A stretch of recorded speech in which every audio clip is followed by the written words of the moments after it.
ఓం శ్రీ సుందరకాండే త్రయోవింశः सर्गः।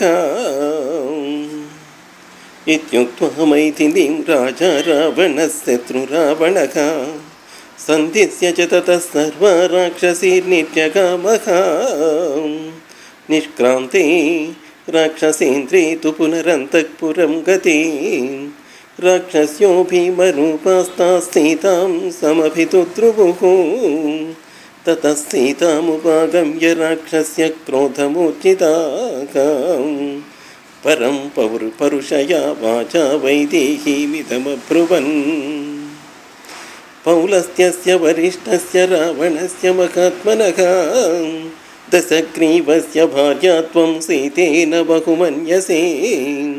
ततस्त्वेकजटा नाम राक्षसी वाक्यमब्रवीतुम् आमन्त्यक्रोधतां राक्षी सीतां करतलोदरीं। प्रजापतीनां षण्णां तु चतुर्थो यः प्रजापतिः मानसो ब्रह्मणः पुत्रः पौलस्य इति विश्रुतः। पुलस्त्यस्य तु तेजस्वी महर्षिर्मानसस्तुतः नाम्ना सविस्रवा नाम प्रजापतिसमप्रभः।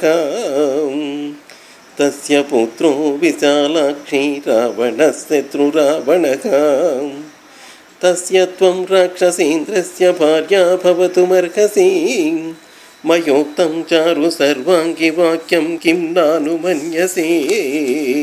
ततो हरिजटा नाम राक्षसी वाक्यमब्रवीतु निवर्त्य नयने कोपान् मार्जारशत्रुसेक्षणा।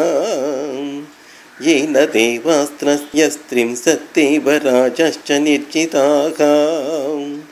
तस्य त्वं राक्षसेन्द्रस्य भार्या भवितुमर्हसि।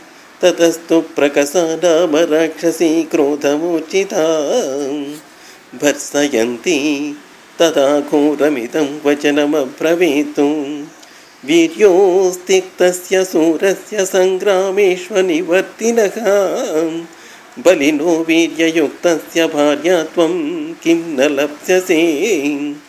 प्रियां बहुमतां भार्यां त्यक्त्वा राजा महाबलः सर्वासां च महाभागां त्वामुपैष्यति रावणः।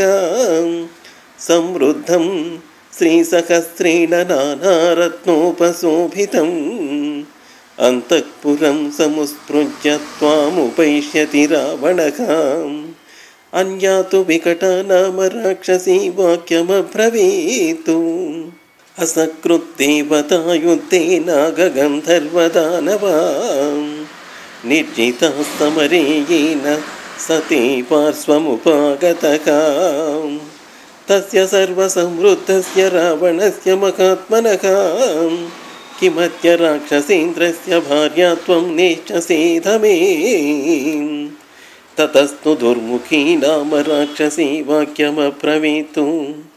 यस्य सूर्यो न तपति भीतो यस्य च मारुतः न वाति स्मायं तापाङ्गे किं त्वं तस्य न तिष्ठसि। पुष्पवृष्टिं च तरवो ममुचुर्यस्य वैभवद्भयात् शैलश्च शुभ्रुपानीयं जलदश्च यथेच्छति। तस्य नैऋतराजस्य राजराजस्य भामिनी किं त्वं न कुरुषे बुद्धिं भार्याते रावणस्य किं।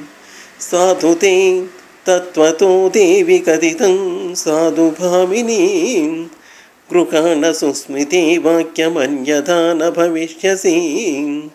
इति श्रीमद् रामायणे सुन्दरकाण्डे त्रयोविंशः सर्गः।